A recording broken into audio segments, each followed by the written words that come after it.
নমস্কার শ্রোতা বন্ধুরা, ইয়ন্স গ্যালারিতে আপনাদের সবাইকে স্বাগতম। আমাদের চ্যানেলে আমরা আপনাদের শুনিয়েছিলাম বনপাহাড়ি গল্পভার সিরিজের প্রথম গল্প বনপাহাড়ির অভিশাপ। আজ শুনতে চলেছেন বনপাহাড়ি সিরিজের দ্বিতীয় গল্প পেতল চোখার পুকুর। আজকের গল্পটি লিখেছে সায়নদীপ ঘোষ। আজকের গল্প পাঠে রয়েছি আমি নীলাঞ্জন। অন্যান্য চরিত্রে দীপ্তিমান, সূর্য, রূপঙ্কর, রূপা, দীপঙ্কর, শুভম ও বাল্মীকি। চলুন তাহলে শুনে নেওয়া যাক আমাদের আজকের নিবেদন বনপাহাড়ি গল্পভার সিরিজের গল্প পেতল চোখার পুকুর।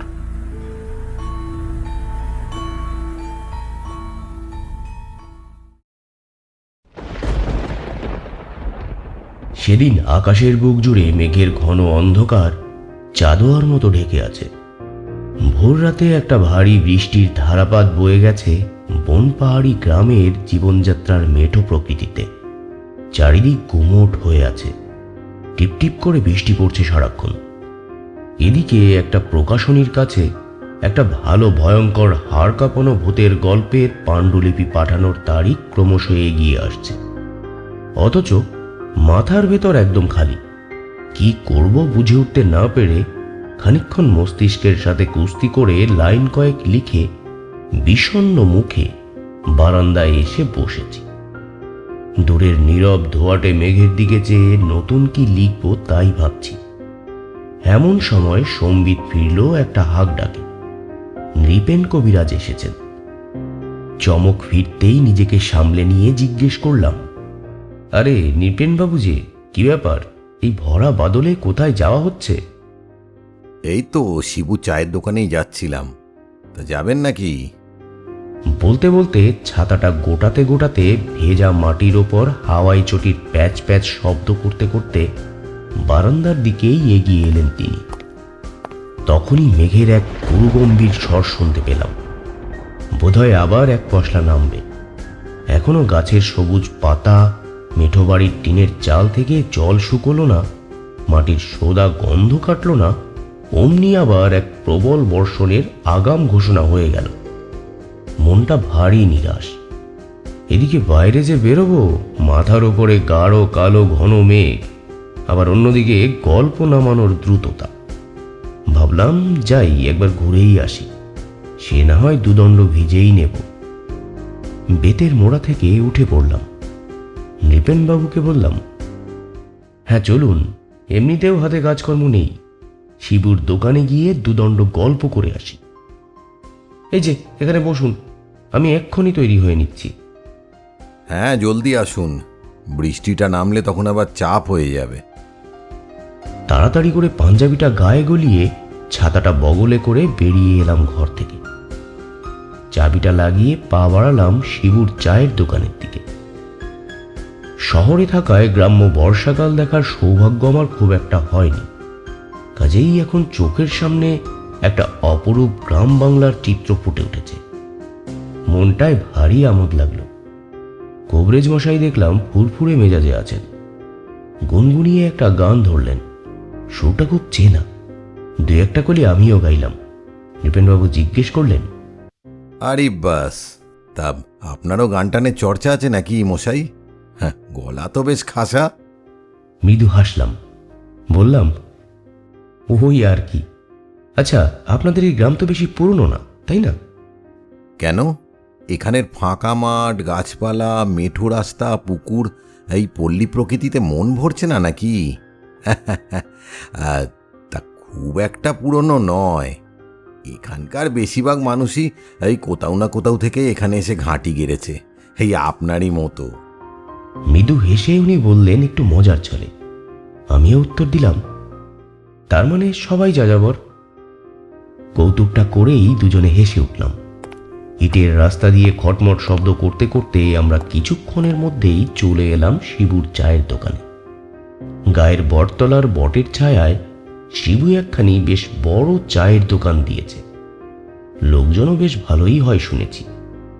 মাঝে দু একবার এসেছিও, তবে আজ দেখলুম জায়গাটা বেশ নিস্তব্ধ, আর লোক বলতে একটা কি দুটো। ভরা বাদলে কেউ বেরোয়নি। মেঘের গুড় গুড় শব্দ শুনতে পেলাম। যাক, বৃষ্টি আসার আগেই তাহলে পৌঁছে গেছি। আমাদের দেখা মাত্রই শিবু বলল, আরে কি খবর? নিপেনবাবু আর লেখকবাবু একেবারে জোড়া বেঁধে এখানে। খবর আর কি, এই বৃষ্টির দিনে ভাবলাম যাই একটু তোড়াতে চা খেয়ে আসি। পথে ওনাকে দেখলাম এই কাবুলি তাড়ানোর উপক্রম করছে নিজের ওই অন্তহীন খেয়ালের সাথে। আর তাই পাকড়ে নিয়ে চলে এলুম। উপস্থিত সকলেই এই রসিকতায় হেসে উঠলাম। শিবু চা নিয়ে চলে এলো কিছুক্ষণেই। চা খেতে খেতে বললাম, আচ্ছা, এই বৃষ্টির দিনে বেশ একটা জম্পেশ ভুতুড়ে গল্প হলে জমতো ভালো। কি নিবেন বাবু, কিছু আছে নাকি? আছে তো অনেক কিছুই, কিন্তু শুনবে কোনটা? এই একটু নতুন ধরনের বলুন না। নৃপেনবাবু আবার সেই কৌতুক মেশানো কণ্ঠে বলে উঠল, লিখবে বুঝি? তা ভালো। আসলে বনপাহাড়ি গ্রামে। না, এই গ্রামের না, আপনারা তো বিভিন্ন জায়গা থেকে এসেছেন, তো সেখানে তেমন কিছু হয়নি কখনো? নৃপেনবাবুকে থামিয়ে দিয়ে আমি বলে উঠলাম। ভদ্রলোক এক মনে কি যেন ভাবলেন। তারপর চায়ে চুমুক দিয়ে অবশিষ্ট চাটা খেয়ে শিবুকে বললেন, বাবা শিবু, সেই কাহিনীটা শুরু করতো। একদিন বেশ কিছুটা বললি, আর তারপর তো আর তো শোনাই হলো না রে। এই ওটাই শোনাতেই লেখকবাবুকে, আমিও শুনি। ও মশাই, বলছি আপনারাও শুনবেন নাকি? উপস্থিত বাকি দুজন ভদ্রলোকও মাথা নেড়ে সম্মতি জানালো। শিবু দেখলাম একটু যেন ঘাবড়ে গেল। তার চোখ মুখ এক নিমেষে বেশ খানিকটা গম্ভীর নিষ্প্রভ হয়ে গেল। ঠোঁটটা অল্প কেঁপে উঠল। বলল, এখন কিন্তু দোকানের ঝাঁপ ফেল, এখন আর কেউ আসবে না। এই তুই আয় আর বল দেখি, আয় বস। শিবু শান্ত ছেলের মতো দোকানের ঝাঁপ ফেলে একটা টুল নিয়ে এসে বসল। তারপর জোরে নিঃশ্বাস নিয়ে বলতে শুরু করলো তার কাহিনী। যে সময়ের আর স্থানের কথা বলছি সেটা 1900-এর দশকের পেতলাডিহি নামের এক গ্রামের কথা। আমার আদি নিবাস ছিল এই পেতলাডিহি গ্রামে। নামকরণের ইতিহাস বড় একটা জানা যায় না, তবে এক অতি প্রাচীন দিঘিকে কেন্দ্র করে এই জনজীবন। প্রায় স্তব্ধ জলরাশি, গভীরতায় কোথাও কোমরখানেক, কোথাও মাথা অবধি, আবার কোথাও এক বুক, আবার কোথাও তল পাওয়া যায় না। জলে ভাসছে টোপাপানা এবং শালুক আর শ্যাওলার সবুজ স্তর। দিনের বেলা মাছ ধরতে কিংবা নাইতে নামে লোকজন, তাও মজুর কিংবা মাঠে ঘাটে চাষ করা চাষাভুষো লোক। বর্ষাকালে বন্যা হলে যখন খাল বিল ডুবে রাস্তাঘাটে জল চলে আসে, তখন শালতি বেয়ে লোকজন এপার ওপার হয়। লোকমুখে প্রচলিত যে এই দিঘির জল কখনো শুকোয় না, আর এই দিঘিতে নাকি সাঁঝবেলায় জীবিত কারোর নামা মানে গভীর অঘটনের সংকেত। কিন্তু কেন?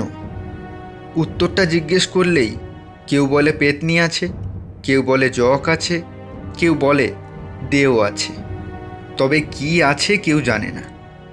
গ্রামে ঢুকতেই পড়ে একটা বড় বাজার। বাজারে দিনের বেলা বেশ হৈ হৈ রব লেগে থাকে। পেতলাডিহি গ্রামে পরপর সর্বসাকুল্যে 4টি শ্রেণীর জনবসতির বাস।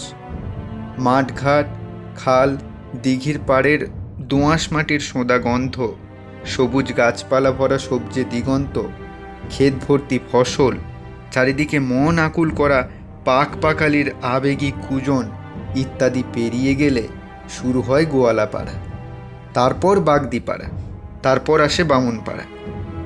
এমনিতে চারিদিকে খুবই শান্ত, তবে মাঝে মাঝে একটু আধটু হাঙ্গামা উঠলে তার রেশ অনেক দিন থাকে।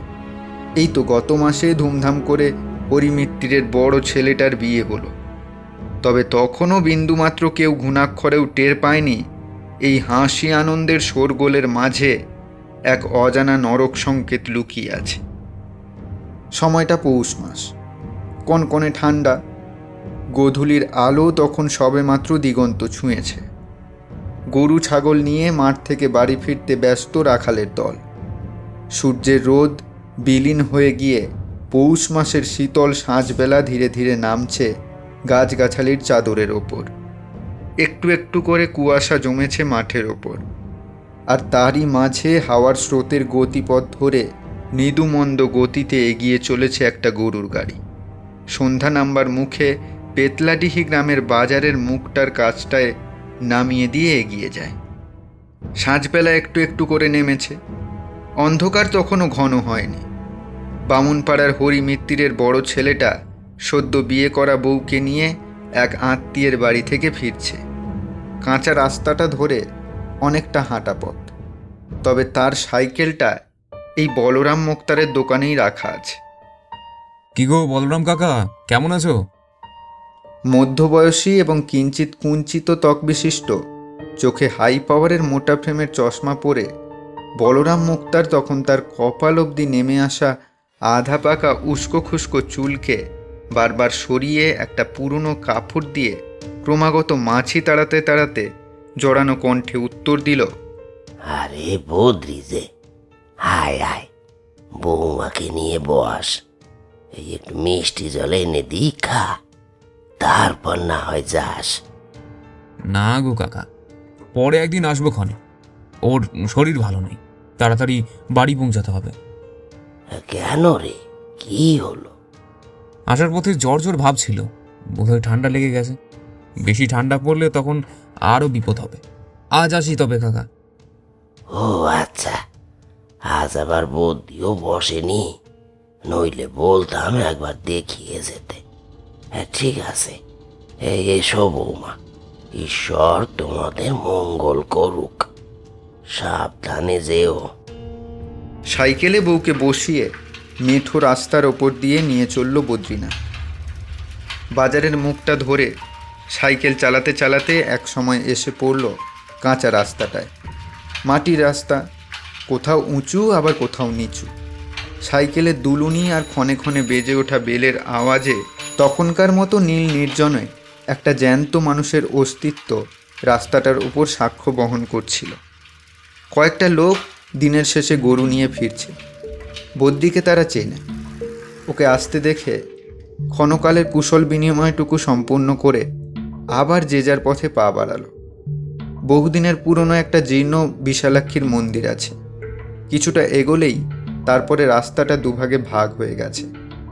গোধূলি শেষ হয়ে অন্ধকার আরও ঘন হয়েছে। একটা টর্চ জ্বালিয়ে বউয়ের হাতে দিল বদ্রি, বলল, এই নাও বউ, এটা সামনে ধরো, রাস্তাতে ঠিকমতো ফেরবে। হ্যাঁ, তাড়াতাড়ি চলো, শরীরটা যেন ভালো বোধ হচ্ছে না। সে দেখল পাহারাদারের মতো নেমে আসা বটের ঝুড়ি স্পর্শ করা মন্দিরের চূড়াটি যেন ওই রাস্তার সম্মুখে রাস্তার দিক নির্দেশ করছে। ঘণ্টার ধ্বনি ভেসে আসছে, বোধহয় পুজো দিচ্ছে বামুন ঠাকুর। তার মানে অনেকটা সন্ধ্যা হয়ে গেছে। তাড়াতাড়ি প্যাডেল করে সে। পেন্নাম ঠুকে বড় রাস্তাটা ধরে যাবে, এমন সময় একটা ধরফর করা আর্ত কণ্ঠ ভেসে আসে বিমলার মুখ থেকে। ওগো দাঁড়াও দাঁড়াও, আমার যে বড় শরীরটা খারাপ লাগছে গো, একটু জলের বন্দোবস্ত করতে পারবে? মুখে হাতে জল না দিলে যে এক্ষুনি জ্ঞান হারাবো। রাতের শীতলতার সাথে পাল্লা দিয়ে চোখের সামনে দিয়ে চলে যাওয়া পথ দুটোর গাঢ় অন্ধকারের উদাসীনতা এবং সাথে সাথে এক অজানা ভয়ের কাঁটা ধীরে ধীরে বেড়ে উঠছিল বদ্রির মনে। এই মাঝ রাস্তায় আবার কি হলো? তবে কি আবার মন্দিরের দিকে যাবে? কিন্তু সেটা তো অনেকটা পথ, পৌঁছতে পৌঁছতে পুরোহিত চলে গিয়েও থাকতে পারে। আবার বিমলাকে একা ছাড়াও সম্ভব না। আর সাইকেলে এই অবস্থায় ফের তোলা সে সইতেই পারবে না। বিন্দু বিন্দু ঘাম গড়িয়ে পড়ে তার কানের পাশ থেকে। বিমলার চোখ মুখের অবস্থা ভালো নয়। এ কি, তোমার জ্বরে যে গা হাত পা পুড়ে যাচ্ছে? একটু জলের বন্দোবস্ত করো, নইলে যে আমি। আর বলতে পারে না বিমলা। তার শরীরটা ধীরে ধীরে নুইয়ে পড়ে। তাড়াতাড়ি তাকে ধরে বুকে টেনে নেয়। হাঁটু মুড়ে বসা অবস্থাতেই সেখানেই বসে পড়ল বদ্রি। রাত ধীরে ধীরে বাড়ছে, শরীর পুড়ে যাচ্ছে বিমলার। কি করা যায় এই অবস্থায়? জায়গাটাও যে বিশেষ ভালো না। না, বাড়ি পৌঁছতে হবে। কোনো রকমে সাইকেলটায় বসালো বিমলাকে। প্যাডেল করতে লাগলো যতটা তাড়াতাড়ি সম্ভব। সে ধরলো ছোট রাস্তাটা। এখন বিমলার কথা ছাড়া আর কিছু ভাববার সময় নেই। তাড়াতাড়ি বাড়ি যেতে হবে, আর তাতে এই ছোট পথটাই শ্রেয়। রাতের নিস্তব্ধতা চুপ করে যেন এই দুটি জীবন্ত প্রাণকে গিলে নিল। কোথা দিয়ে যেন একটা রাত চড়া পাখি ডেকে উঠল। চমকে উঠল বদ্রি। তখনও বিমলা অচেতন। অন্ধকারের কোনো একটা উৎস থেকে ভেসে আসছে ঝিঁঝির আওয়াজ। হঠাৎ সাইকেলটা থামিয়ে দাঁড়িয়ে পড়ল বদ্রি। আরে ওই তো পুকুরটা। ইস, ও পথে না গিয়ে ভালোই হয়েছে। যত সব গ্রাম্য কুসংস্কার না মেনে আরও আগে আগে এলেই হতো। বেচারি জল চেয়েছে। বিমলা, এই বিমলা! দুটো দুর্বল চোখ খুলে তাকালো বিমলা। হাত দিয়ে দেখল বদ্রি। কপাল পুড়ে যাচ্ছে জ্বরে। তেষ্টায় বিমলা কাতরাচ্ছে। এইভাবে হঠাৎ করে শরীরের অবনতি আশঙ্কা করেনি বদ্রি। সে বিমলাকে কোলে করে তুলে নিয়ে গিয়ে দাঁড়ালো ঘাটের সামনে। শুনশান পুকুর ঘাট। বিমলাকে কোথাও একটা শুইয়ে দিতে হবে। একভাবে কোলে তুলে ধরে জল আনা সম্ভব না। কোথায় রাখা যায়? হঠাৎ সে দেখল একটা পুরনো শিমুল গাছ একদম পুকুরের পাড়ে। না, তবে আর জল পড়ে যাওয়ার বেশি সম্ভাবনা নেই। চারিপাশ দিয়ে একটা শীতল বাতাস বয়ে যাচ্ছে যেন। সে তাড়াতাড়ি গিয়ে বিমলাকে শুইয়ে দিল ঘাটের সামনের একটা গাছের গুঁড়ির গোড়ায়। ডাকল, বিমলা, এই বিমলা! চোখ খোলো লক্ষ্মীটি। বিমলা, এই তো জল দিচ্ছি। এই তো, চোখ খুলে তাকাও একবার। বিমলা, এই! অনেকবার ডেকেও কোনো হুঁশ নেই। মনের মধ্যে জমাট বাঁধা ভয়টা হু হু করে বাড়ছে। ভগবান না করুন বিমলার যেন না কিছু একটা হয়ে যায়, তো বদ্রির জীবনটার যে আর কিছুই থাকবে না। না, আর ভাবতে পারে না বদ্রি। সে দৌড়ে গিয়ে থামে ঘাটের সামনে। পা থেকে ধুতিটা তুলে নিল। তারপর পাঞ্জাবির নিচের দিকের বেশ খানিকটা টেনে ছিঁড়ে নিয়ে 2 ভাঁজ করে নিল। এক পা করে সিঁড়ি দিয়ে নেমে কাপড়টা ভাঁজের মতো করে জলে ডুবিয়ে দিল। হঠাৎ মনের মধ্যে একটা অজানা ভয়ের ঘণ্টা ঢং ঢং শব্দ করে বেজে উঠল। কেননা তার মন ক্রমাগত জানান দিচ্ছে যেন তার পিছনে একটা কেউ এসে দাঁড়িয়েছে। পিছন ফিরতেই দেখে কোথাও কিছু নেই তো। সবই মনের ভুল। এই দিকটার ব্যাপারে শোনা কুসংস্কারের কথা আর সাথে বিমলার জন্য চিন্তায় হয়তো তার মনের মধ্যে এরূপ চিন্তা হচ্ছে। না, দেরি না করে এটা নিয়ে সত্বর যেতে হবে। আবার মনোযোগ দিল জল নেওয়ায়। হঠাৎ যেন তার বুকটা এক মন্তরে ধড়াস করে উঠল। পুকুরের শান্ত জলের মধ্যে হাত ডুবিয়ে কাপড় করে জল নিতে গিয়ে যখন হাতটা ডুবিয়ে নিয়ে জল তুলতে যাবে, তক্ষুনি একটা হাতের মতো কিছু সহসা জল থেকে ঝপ করে উঠে এসে ধরে ফেলল তার কবজিটাকে শক্ত করে। ও মা গো, কি এটা? কাপড়টা গেল হাত থেকে পড়ে। তাড়াহুড়োতে টান দিতেই হাতটা ছেড়ে দিল অজানা সেই অবয়বটা। আর প্রবল প্রত্যাবর্ত ক্রিয়ায় সে ছিটকে গিয়ে পড়ল বেশ খানিকটা দূরত্বে। কি ছিল এটা? তবে কি নাকি এটাও তার মনের ভ্রম? অজানা কিছু ভয়ে মনের মধ্যের কালো মেঘটা ফের ঢেকে ফেলল। হঠাৎ মনে পড়ল বিমলার কথা। সে তাড়াতাড়ি আবার গিয়ে আবার খানিকটা কাপড় ছিঁড়ে জল নিল। না, এবার আর কিছু নেই তো। আবার মনের ভ্রম ভেবে তাড়াতাড়ি করে সে ছুটে এলো বিমলার কাছে। কিন্তু চারিদিকে সব শুনশান। একটা জনপ্রাণী পর্যন্ত নেই। চারপাশের অন্ধকারটা যেন নীরব কান্নায় মুখ বুজেছে। একটা ব্যাঙ না কি কোথা থেকে ডাকছে। কিন্তু বিমলা কই? এই তো একটু আগেই এখানে শুয়ে রেখে গিয়েছিল। কই গেল? কিন্তু এই শরীরে তো সম্ভবত উঠবার ক্ষমতা পর্যন্ত নেই। এই তো সাইকেলটা পর্যন্ত পড়ে আছে, কিন্তু বিমলা কই? একটা অদ্ভুত ভয় আর আতঙ্ক তখন ধীরে ধীরে বাড়তে শুরু করেছে তার মনে। গলা ছেড়ে ডেকে উঠল সে, বিমলা, এই বিমলা! ভয়ের অনুরণনে গলাটা কেঁপে উঠল তার। হৃদয়ের ধুকপুকানি তখন কয়েক গুণ বেড়ে গেছে। শুনশান জায়গাটার যেদিকে তাকায় সেদিকেই অসীম অন্ধকার। বুকটা আরও একবার কেঁপে উঠল। এদিক ওদিক তাকিয়েও কোনো লাভ নেই। অন্ধকারে ঠাহর করতে পারল না আসার পথটা কোন দিকে। উপায় তাহলে? অনেক ভেবেও কিছু বের করে উঠতে পারল না। অগত্যা ঘন জঙ্গলের মধ্যে বিমলাকে খুঁজতে পা বাড়ালো সে। বেশ খানিকক্ষণ খোঁজার পর একটা অদ্ভুত জিনিস চোখে পড়ল বদ্রির। এতক্ষণ ধরে সে একই জায়গাতেই ঘোরাফেরা করছে। যে মুখেই সে এগিয়েছে সেদিকে গিয়েই আবার এই পুকুরের পাড়েই ফিরে এসেছে। এসব হচ্ছেটা কি তার সাথে? বুঝে উঠতে পারল না। মনে মনে ভাবল, আরে আমি তো কিছুক্ষণ আগেই এদিক থেকে ওদিকে গেলাম, কিন্তু এখানে কি করে? মনের ভুল ভেবে আরও বার দুয়েক সে যাবার চেষ্টা করলেও কিছু লাভ হলো না তার।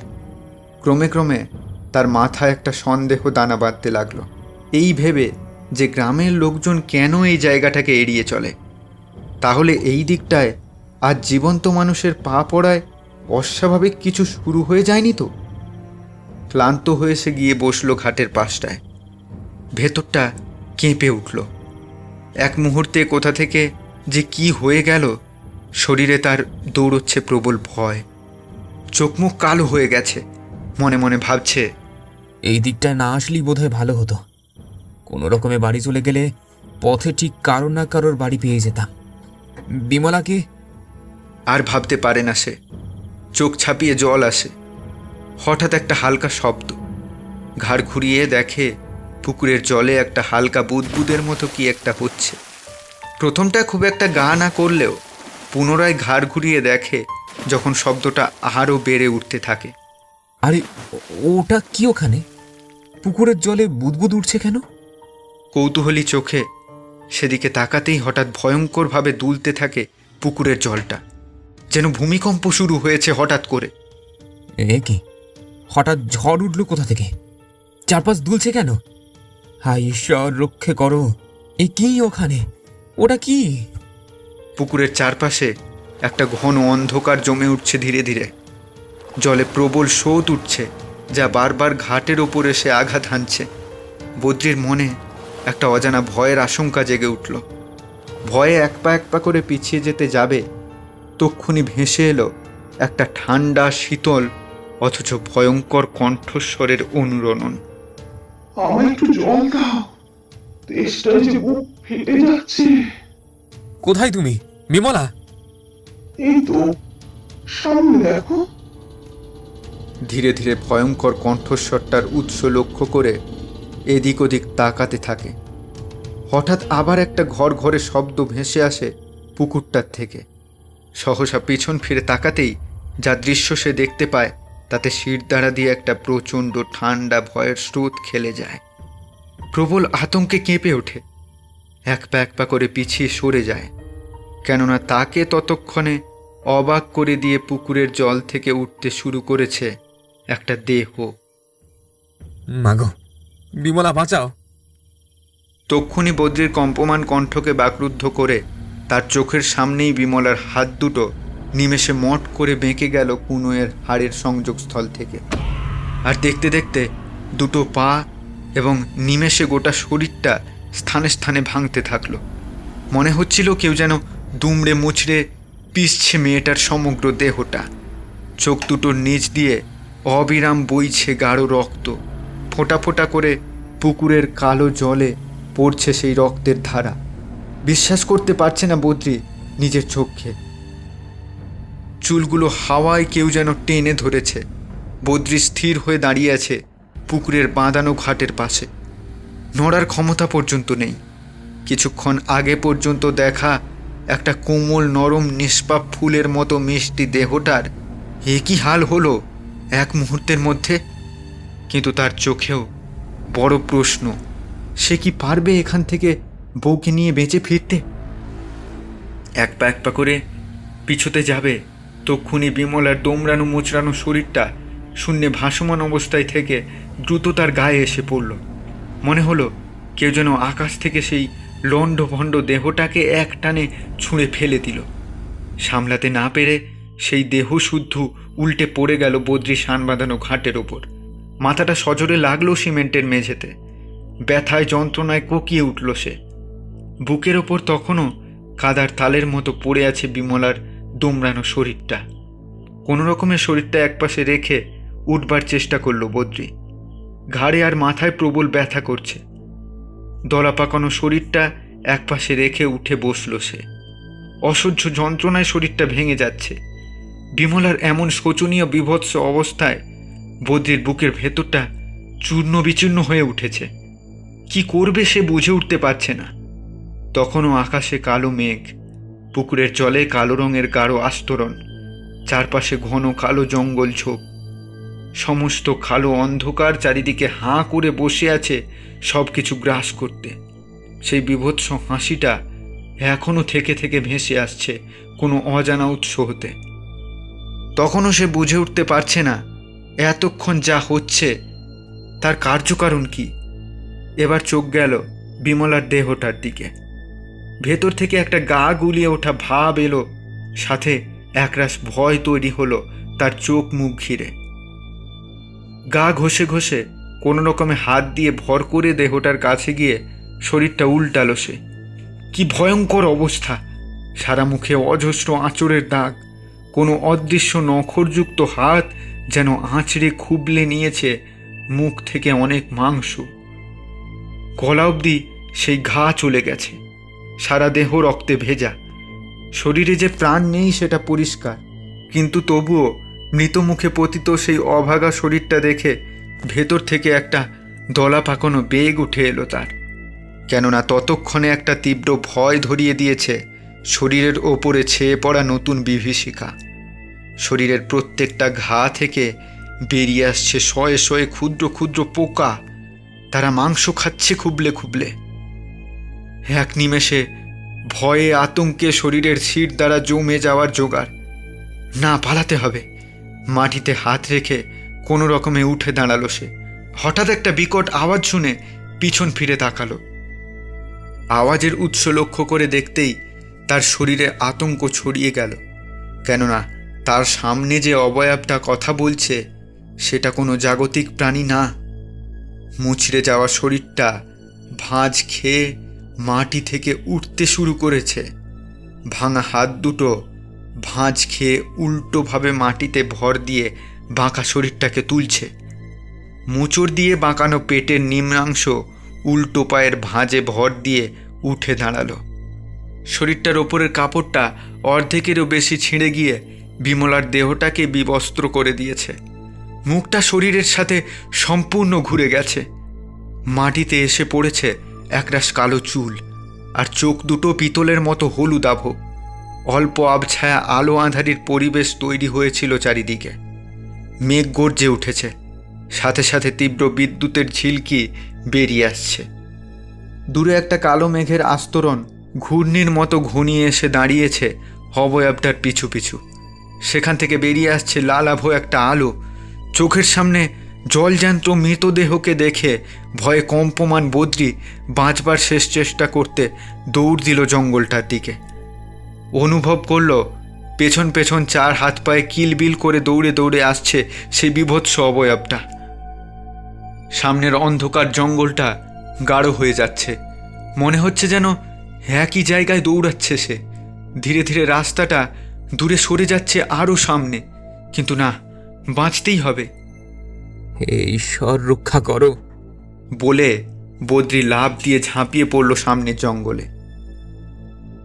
বেশ খানিকক্ষণ কেটে গেছে।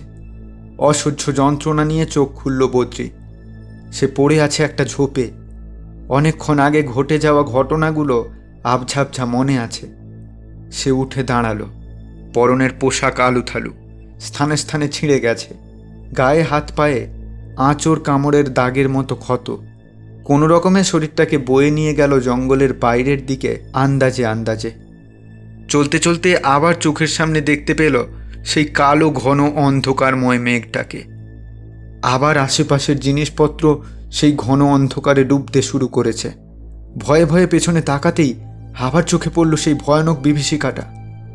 আর কিছু না ভেবে পরিমরি করে যতটা আলো দেখা যায় এই সমগ্র আধারে, সেই উদ্দেশ্যে দৌড় দিল, আর আলোর শেষ বিন্দুটা লক্ষ্য করে ঝাঁপিয়ে পড়ল সজোরে। এক নিমেষে কালো অন্ধকারটা গিলে নিল অত বড় শরীরটাকে। শেষ আলোকবিন্দুটা হারিয়ে গেল সেই কালো অতলে।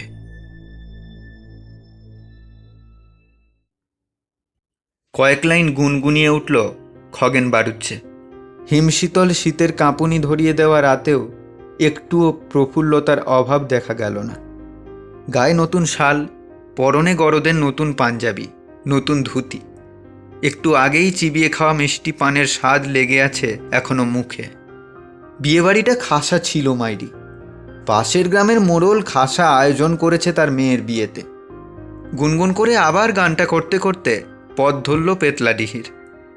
মধ্য গগনে তখন চাঁদ আকাশে, কখনো কখনো হালকা ধূসর, আবার কখনো মিশকালো মেঘ ছেয়ে যাচ্ছে চাঁদের সেই ম্লান অথচ নিষ্প্রভ নয় এমন আভা। থেকে থেকে সুদূর কোনো অসীম প্রান্ত থেকে অন্ধকারের পথ কেটে ভেসে আসছে ঠান্ডা উত্তুরে বাতাস। তার মানে শীতটা আরও পড়বে জাঁকিয়ে। দেখতে দেখতে সে এসে পড়ল পেতলাডিহির নাটা বামনির ঘাটের সামনে। আর খানিকটা পথ, সরু পথ চলে গেছে সোজা ঘাটের পাশ দিয়ে। কি হে খগেন খুড়ো, একা একা ফিরছো যে, ছেড়ে দেবো নাকি? আরে রমা যে, তা রাত বিরেতে কই গিয়েছিলি? আরে একটু ওই গঞ্জে। আসো আসো আসো, পিছনে বসো। হ্যাঁ চ, ভালোই হলো। দেরি না করে তাড়াতাড়ি উঠে বসল খুড়ো।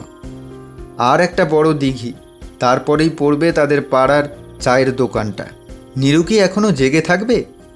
মনটা কেমন যেন একটা চা খেতে ইচ্ছে করছে।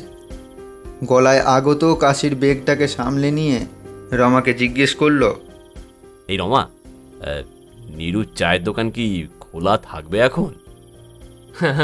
কেন, বিয়েবাড়িতে পেট ভরেনি? বলেই একটু হাসে রমা। খুড়ো রোজকার এই নেশাতুল্য ইচ্ছেটাকে প্রশমিত করে।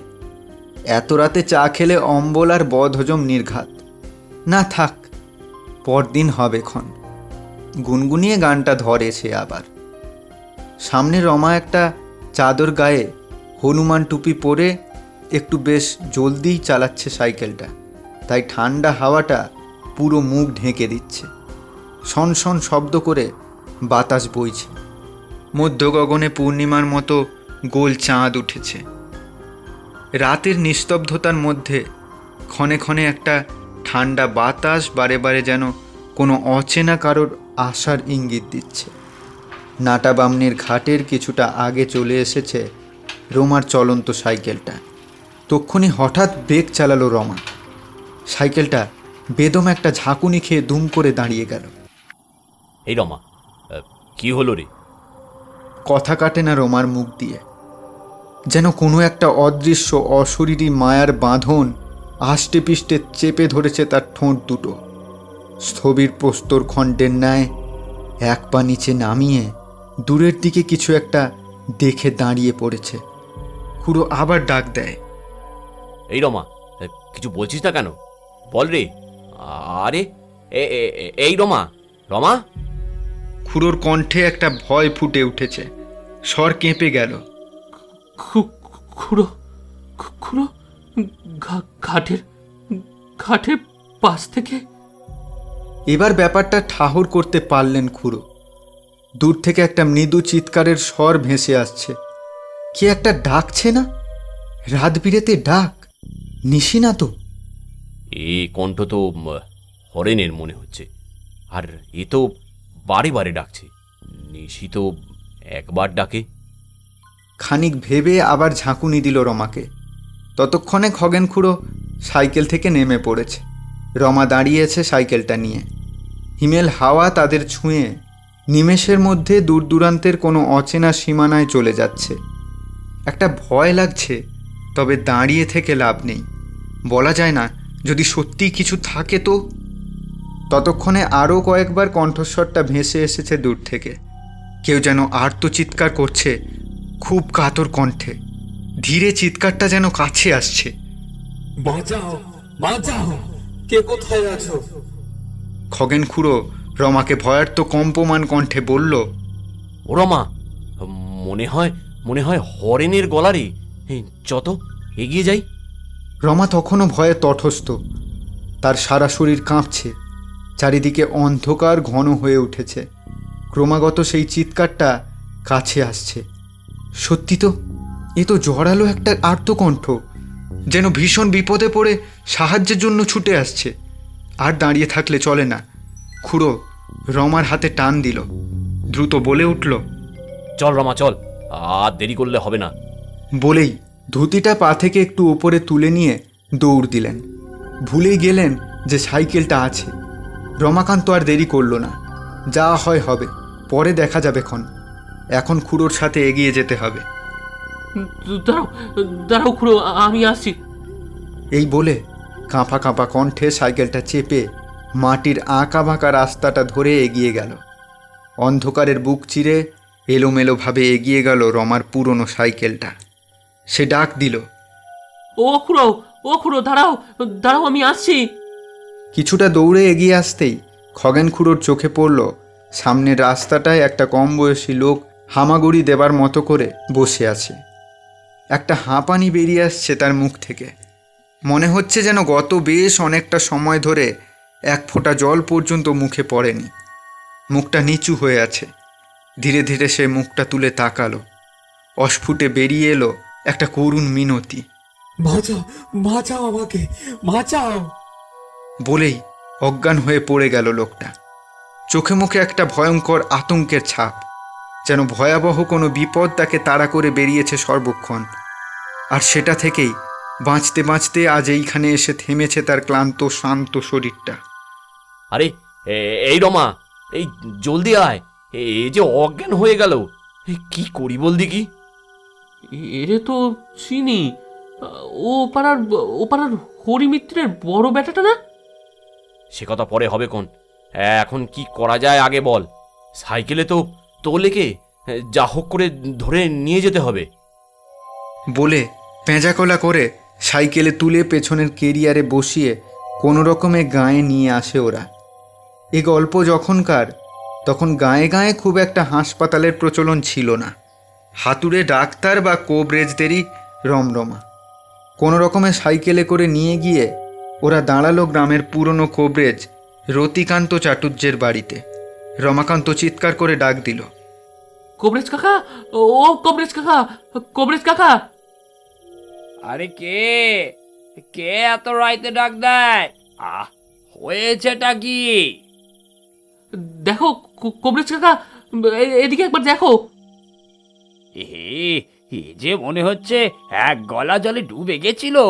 দেখো দেখি, গায়ে হাতে জল লেগে ভর্তি। আসো আসো আসো, তাড়াতাড়ি ভেতরে নিয়ে আসো। পৌষের শেষের দিকের সময় পেতলাডিহি গ্রামকে একটু একটু করে কুয়াশার চাদর মুড়তে শুরু করেছে। কুবরেজ মশায়ের মাটির ঘরে হেরিকেনের উজ্জ্বল আলোয় বাইরের হিমেল বাতাসকে উপেক্ষা করে দাঁড়িয়ে রয়েছে দুইটি প্রাণী।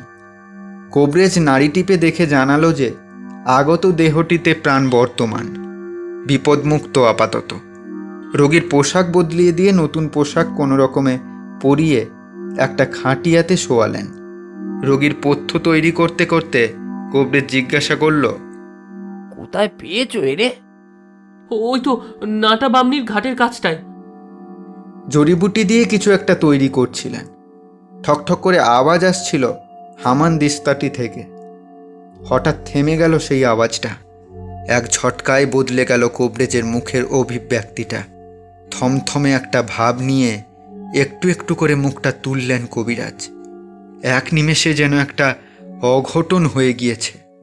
দৈনন্দিনের ব্যস্ততা ও ক্লান্তির ছাপের বদলে একটা নিদারুণ ভয় যেন চেপে ধরল। সে একবার শায়িত দেহটার দিকে তাকালো, তারপর ধীর কণ্ঠে একটু শঙ্কা এনে প্রশ্ন করল, কি বললে? নাটা বামনির ঘাটের কাছে? খগেন খুড়ো এবার বোধহয় কিছু একটা আন্দাজ করলেন। তার ঠোঁট দুটো যেন এক মুহূর্তে কেঁপে উঠল। কিন্তু রমা তখনও কিছুই বুঝে উঠতে পারল না আসলে হচ্ছেটা কি। সে বলল, কি হয়েছে বলুন তো? হারিকেনের আলোটা যেন দপ করে একবার চড়া হয়ে জ্বলে উঠল।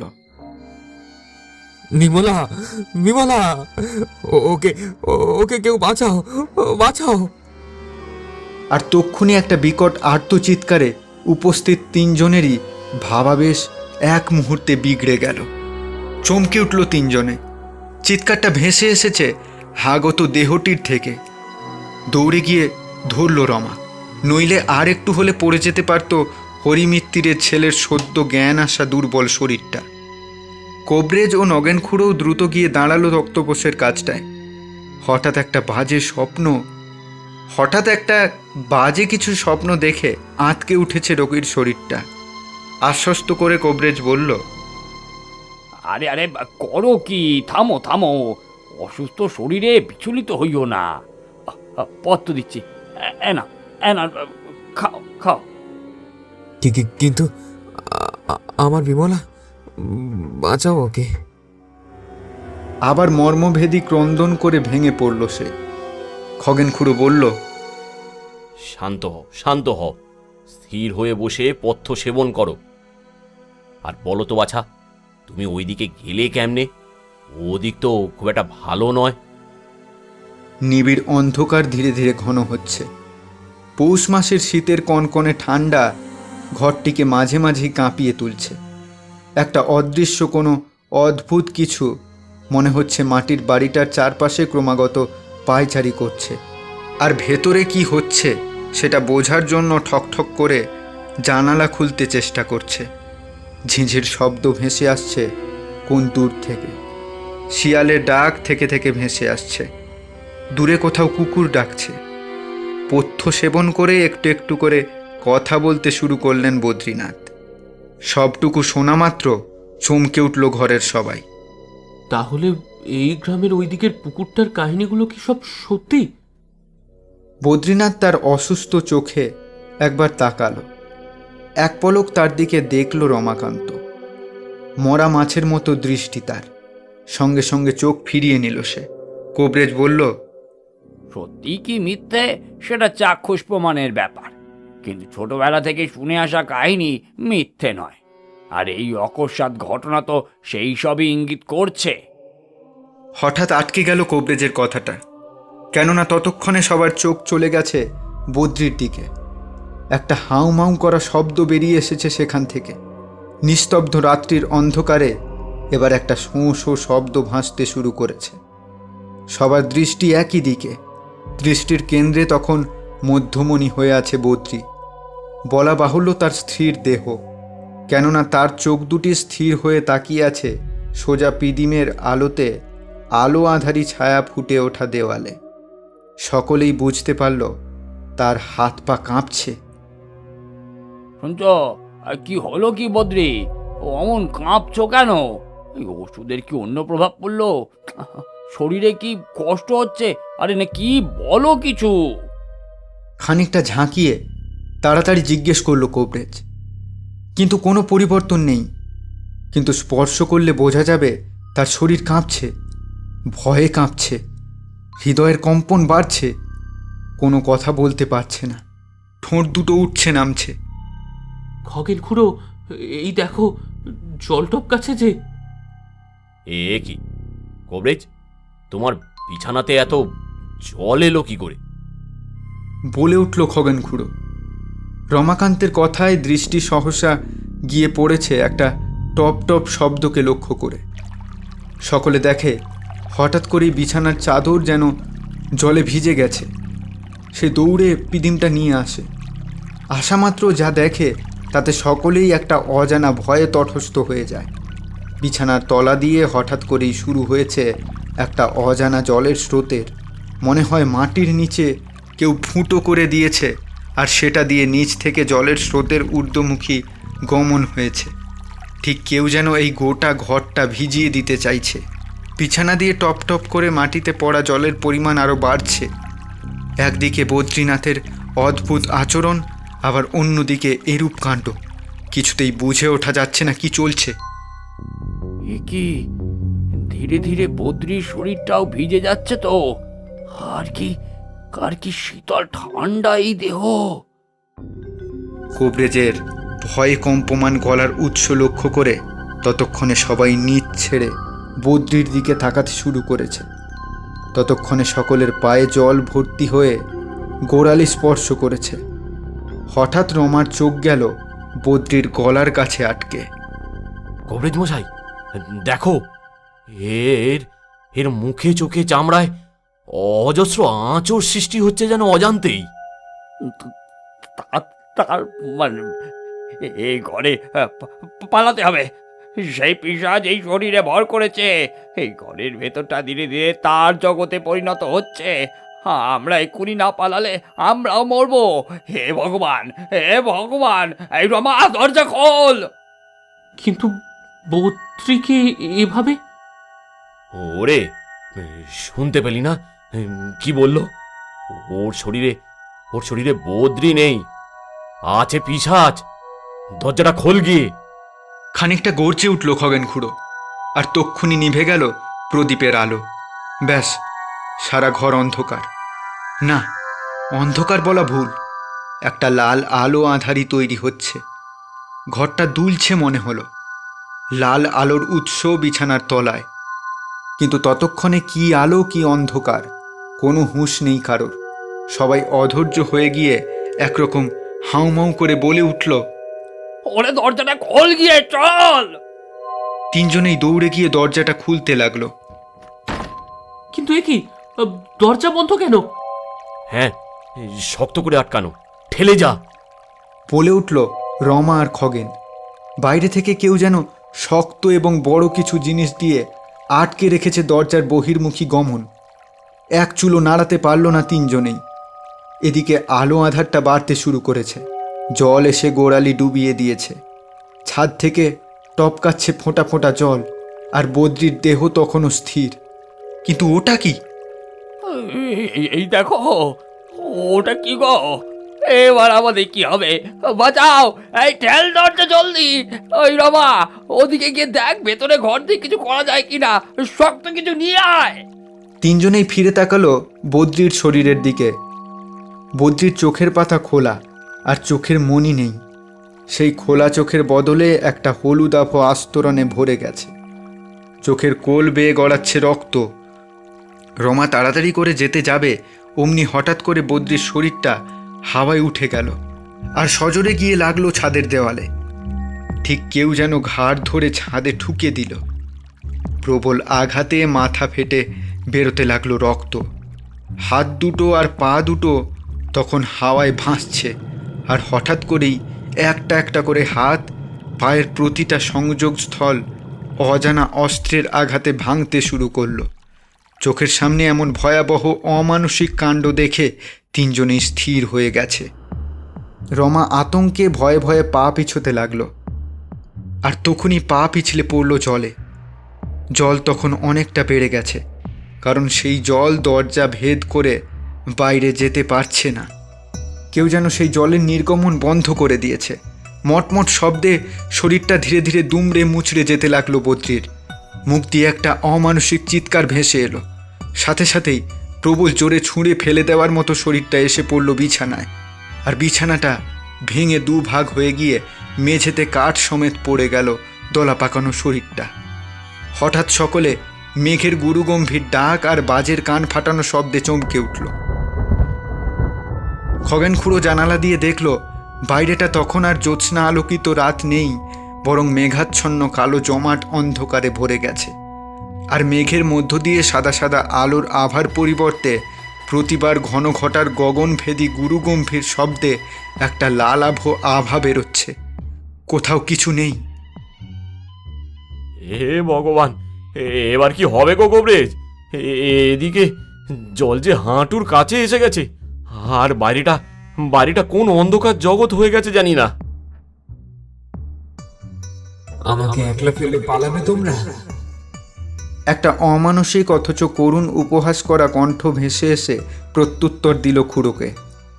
উৎস সেই কঠোর স্তূপের মধ্যভাগ। একটা হাত বেরিয়ে এসেছে সেখান দিয়ে। সবাই এসে ধাক্কা লাগাও দরজায়, এটা ছাড়া আর কোনো উপায় নেই। তক্ষুনি বিকট একটা কর্কশ চিৎকারে গোটা ঘর গমগম করে উঠল। বাইরে তখন ক্রমাগত বাজ পড়তে শুরু করেছে, আর ঘরের মধ্যে আলো আধারিতে দেখল তিনজন একটা দোলা পাকানো বাঁকা শরীর হামাগুড়ি দিয়ে উল্টো হাতে উল্টো পায়ে ওই কাঠের স্তূপটা থেকে বেরিয়েছে, আর লাল আলোটা আরও বেড়ে উঠেছে। একটু একটু করে এক একটা ধাপ বেয়ে মাকড়সার মতো নামছে শরীরটা। জলেতে পড়ছে ছপাস করে শব্দ। রমা দৌড়ে গিয়ে কাঠের খিলটা তুলে নিল, বলল, বাঁচবো না মরবো জানি না, তবে তবে তোমরা দরজা খোলো। একে আপাতত এই খিল দিয়ে আটকানো যাবে কিছুক্ষণ, কাছে এলেই মরবো। তবে অস্ত্র হাতে দেখেও যেন কোনো হেলদোল নেই। জলের স্রোত হাঁটু টপকে গিয়েছে।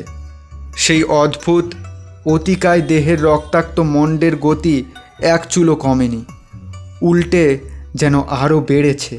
এবং এদিকে প্রবল ধাক্কায় মনে হলো দরজাটা খানিকটা আলগা হয়েছে। রমা খিলটা দে। বলতে না বলতেই সেই অতিকায় বিভৎস রক্তাক্ত শরীরটা একটা প্রবল মারণ ক্ষুধায় গোঙাতে গোঙাতে লাফ দিল 3টে শরীর লক্ষ্য করে, এবং কোবরেজের কথা তাতে চাপা পড়ে গেল। শিকারীর শিকারকে গ্রাস করার কয়েক সেকেন্ড তফাতেই দরজাটা গেল খুলে। 3 জনে হুড়মুড়িয়ে পড়ল বাইরে। কিন্তু দানবীয় সেই বিভৎস নারকীয় রক্তাক্ত পিণ্ডের মারণ থাবা গিয়ে পড়ল রমার পায়ে। একটা কামড় বসাতে যাবে, তখন পাশের পড়ে থাকা খিলটা দিয়ে দিল এক বেদম প্রহার। ছিটকে পড়ল কিছুটা তফাতে। জলের প্রবল স্রোতের সাথে রমা রক্তাক্ত ঘা নিয়ে দৌড় দিল বাইরে। বাকিরাও দৌড়লো, কিন্তু ততক্ষণে বদ্রির সেই দেহটা কিলবিল করতে করতে হামাগুড়ি দেওয়ার মতো করে পিছু নিয়েছে 3 জনে। কোন দিকে যাব? চারদিকে তো অন্ধকার স্যাঁত করছে, মেঘও ডাকছে, ঝড় উঠেছে, গাছপালা ঝোপঝাড় সবই যে ভয়ঙ্কর অন্ধকারে ডুবে যাচ্ছে। আরে খুড়ো, এটা তো... কোবরেজের মুখের কথা কেড়ে নিয়ে কাঁপতে কাঁপতে জবাব দিল রমা। কণ্ঠে কষ্ট থাকলেও ভয়টা বেশি। সে অনেকটা পিছনে স্থির হয়ে দাঁড়িয়ে পড়েছে, কারণ ততক্ষণে সামনে এসে পড়েছে একটা অতি প্রাচীন পুকুর, যার জলের রং ভয়ঙ্কর রকমের কালো, ঠিক চারপাশের অন্ধকারের মতো। বলা বাহুল্য, লালাভ আলো আঁধারির ফাঁকে ফাঁকে জড়িয়ে থাকা অন্ধকারের মতো। এই যে সেই পেতল চোখার পুকুর, এবার কি হবে? হ্যাঁ রে, তাই তো। তার মানে আমরাও বজ্রির মতো? ঈশ্বর, এবার কি করা যায়? খুড়ো বলে উঠল। কোবরেজ উত্তর দিল ভয় আতঙ্ক মাখা কণ্ঠে, এক্ষুনি সেই আদিম গ্রাম্য আতঙ্ক যে কোনো মুহূর্তে আমাদের ওপর ঝাঁপিয়ে পড়বে। বাঁচতে হলে সে আলোর বিন্দু খুঁজতে হবে কবরেজ, আর আঘাত লাগতে দিলে হবে না। মনে আছে সেই পিশাচ আঘাত করেছিল বজ্রির দেহকে, তাই ওর দেহকে কেন্দ্র করেই এই জগতে পা দিয়েছিল। জঙ্গলে চলো, জঙ্গলে চলো। তার মানে রমা... কবিরাজ এইবার ব্যাপারটা আন্দাজ করতে পেরেছে। রমাও আঘাতপ্রাপ্ত ছিল, আর রমাই দৌড়ে এসেছে এদিকে, আর তারা তো তাকেই অনুসরণ করছে। তাহলে দুজনেই এবার রমার দিকে ফিরে তাকালো। কোথায় রমাকান্ত? কোথায় কি? তাদের পেছনে তখন ঘাড় হেট করে দাঁড়িয়ে আছে একটা শরীর, রমাকান্তের শরীর। হঠাৎ করে তাকালো সে তাদের দিকে। কুড়ো পালাও, এ রমা নয়, পেতল চোখা! কিন্তু কোবরেজ আর একটা শব্দও বলতে পারল না। তাদের গলা দুটো যেন কেউ চেপে ধরেছে। চোখের সামনে রমার শরীরটা হাওয়ায় উঠে গেল, আর ঠিক আগেরটার মতোই ভেঙে চুরে রক্তাক্ত দেহ নিয়ে পড়ে গেল মাটিতে।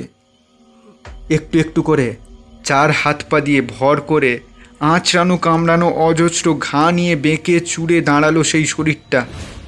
ঘাড় ঘোরানোর সামর্থ্য নেই তখন কারোর, তবে ইন্দ্রিয়ের সক্রিয়তায় বুঝতে পেরেছে পেছনে একটা কিছু বিকট বিভৎস বিভীষিকা এসে দাঁড়িয়েছে। সহসা একটা প্রবল জোরে বাজ পড়ল ওদের সামনে। ঘন ঘন মেঘের ঘন ঘটা বেড়ে গিয়ে গুরু গম্ভীর বজ্রনীনাদ তৈরি করেছে। এ যেন সেই চেনা জানা গ্রাম বাংলার বর্ষাকালের ঝড় বাতাসে ভেজা মেঘলা আবহাওয়া নয়। এ অন্ধকার তাদের চেনা পরিচিত নয়। তাদের অজান্তেই তারা প্রবেশ করেছে পাতালের গহীনে। আর কিছু বুঝে ওঠার আগেই তাদের সামনে দেহটা হামাগুড়ি দিয়ে দৌড়ে এসে লাফ দিল তাদের জীবন্ত শরীর লক্ষ্য করে। সঙ্গে সঙ্গে একটা বিকট গগনভেদী অট্টহাসি ভেসে উঠল পেছনের সেই কালো পুকুরের ওপরে ভেসে থাকা নিকষ কালো অথচ ঠিক যেন নারীর মতো দেখতে একটা অবয়বের অন্ধকারময় কোনো আদিম উৎসের গহ্বর থেকে, যার চোখ দুটো ছিল পেতলের মতো হলুদাভ। মুহূর্তের মধ্যে গোটা অন্ধকারটা গ্রাস করল জীবন্ত পৃথিবীর দুটি সজীব প্রাণকে। গোটা ঘটনার সাক্ষ্য হিসেবে শুধু থাকলো একটা পৈশাচিক অট্টহাসি, নরদেহ ভক্ষণের কর্মর কচমচ বিকট শব্দ, আর সেই ঝড় যার উৎস আদিম পাতালের গহ্বর থেকে। এ পর্যন্ত বলে শিবু থামল। আমরা সবাই চুপ। এই দিনের বেলায়ও গায়ে মৃদু শিহরণ খেলে গেল। বাইরে বৃষ্টির আওয়াজ থেমে এসেছে। আমার মনে বেশ কয়েকটা প্রশ্ন ঘুরছে তখনও। জিজ্ঞাসা করলাম, আচ্ছা শিবু, মরল তো সবাই, তবে এই ঘটনার সাক্ষী রইল কে? মানে এই কাহিনী তুমি জানলে বা শুনলে কেমন করে? শিবুর মুখটা আবার গম্ভীর হয়ে গেল। বলল, বাবুজি, গল্পটা এখানেই যদি শেষ হতো তাহলে আপনি কি এই প্রশ্ন করতেন? তার মানে এখানেই এর শেষ নয়? না বাবু, যেটুকু বললাম ওটা তো ভূমিকা মাত্র। এই কাহিনী কিভাবেই বা আমি জানলাম, আর এই গাঁয়ে কেনই বা আমার আশা, সেসব প্রশ্নের উত্তর সবই লুকিয়ে আছে এর আসল অবশিষ্টটুকুতে। বলো সেটা শুনি। কি নৃপেনবাবু, আপনি? নৃপেনবাবু কিছু একটা বলতে যাবেন, তখনই শিবু বলে উঠল, আজ থাক বাবু, অন্য একদিন। এখন বাড়ি যান, নইলে আবার আকাশ ঘনিয়ে এলে আটকে পড়বেন। মাথাটা বড্ড ধরেছে। বিনা কোনো প্রশ্ন করে আমরা চলে এলাম সেদিনের মতো। তারপর অনেক দিন কেটে গেল। শিবুর দোকানে গেলেও সেই প্রসঙ্গ আর ওঠেনি। নিতান্তই নিরিবিলি পরিবেশে প্রকৃতির কোলে নিজেকে মিশিয়ে সাহিত্যের রস অনুভব করার জন্য এবং কলমের আঁচড়ে সেই ছন্দ বিভিন্ন কাহিনীর মধ্য দিয়ে জীবন্ত করতে এই বন পাহাড়িতে আসা। নির্জন নিস্তব্ধ প্রকৃতির কিছু কিছু ব্যাখ্যা আগেই দিয়েছি, আর তার সাথে বাড়তি হিসাবে যেটা দিতে পেরেছি সেটা হলো এই প্রাকৃতিক সৌন্দর্যের মাঝে লুকিয়ে থাকা অদ্ভুত কিছু কাহিনী। আর তার সূত্রপাত হিসাবে বন পাহাড়ির অভিশাপ তো আগেই শুনেছেন। ভেতরটা মুখিয়ে আছে, তারপর কি হলো সেটা শুনতে। কে জানে কবে আবার সময় হবে। তবে মন বলছে আজ যে কাহিনীটা লিখলাম সেটা হয়তো কোনো অজানা বিভীষিকাময় রহস্যের সামান্য একটা ভূমিকা মাত্র। বাইরে ঠান্ডা হাওয়া বইছে। বন পাহাড়ির এই হিমেল হাওয়ার শীতল স্রোতের সাথে আমার শির দ্বারা বেয়েও যেন একটা ঠান্ডা অনুভূতি খেলে গেল। ভয়ে ভয়ে আমি জানালার পাশ দিয়ে চাঁদের আলোর পথ ধরে ধবধবে সাদা জোছনায় একবার দূরের পুকুরটার দিকে তাকালাম। আচ্ছা, ওই পুকুরের জলের অতল তলে লুকিয়ে নেই তো সেই পেতল চোখা? যদি কখনো এই গ্রামের বর্তমান সময়ের ঢেউ কেটে অতীতের পাতা থেকে উঠে আসে সেই পিশাচি, তাহলে যাক সে কথা। আবার সুযোগ হলে নিশ্চয়ই জানাবো আপনাদের সেই গল্প। শুনবো শিবু আর এই পিশাচির সম্পর্কে।